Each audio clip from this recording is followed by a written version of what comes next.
Not one. Every one of you should still be telling stories about your brother, your sons, daughters, your personal self, about how great life is and what their next steps are and how much joy they bring you. I want to say that with Chairman Horsford's leadership and all of us working together, and as we say on the floor of the House, the other body, we want to say never again. And that the work that is going to be done because of your sacrifice of being here, of showing up, of in your pain, continuing to press, is going to be to save lives. I believe what we're doing here today is saying that every American deserves the equal protection of the law and the right to go home to their loved ones every single day and not to be abused by any misdeeds of those who are committed and dedicated to protect and serve. So we're emphasizing something that does not happen in 18,000 police departments on an orderly basis, and that is transparency.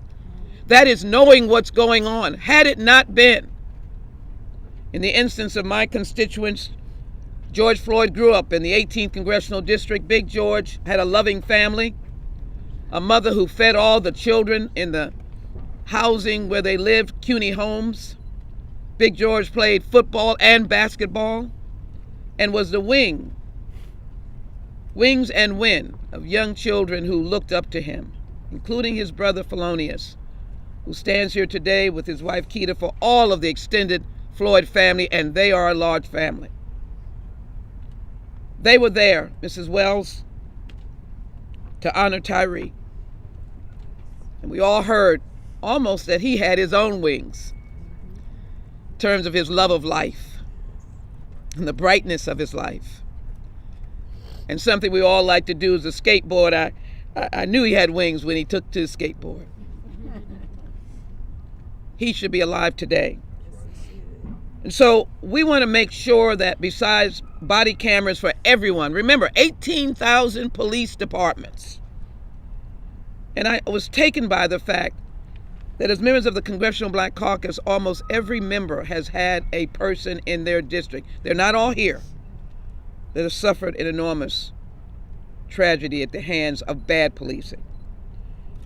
And so we want to make a commitment to transparency in the form of establishing of a National Police Misconduct Registry and certification to be able to ensure that there is not a rolling stone from one department to the next.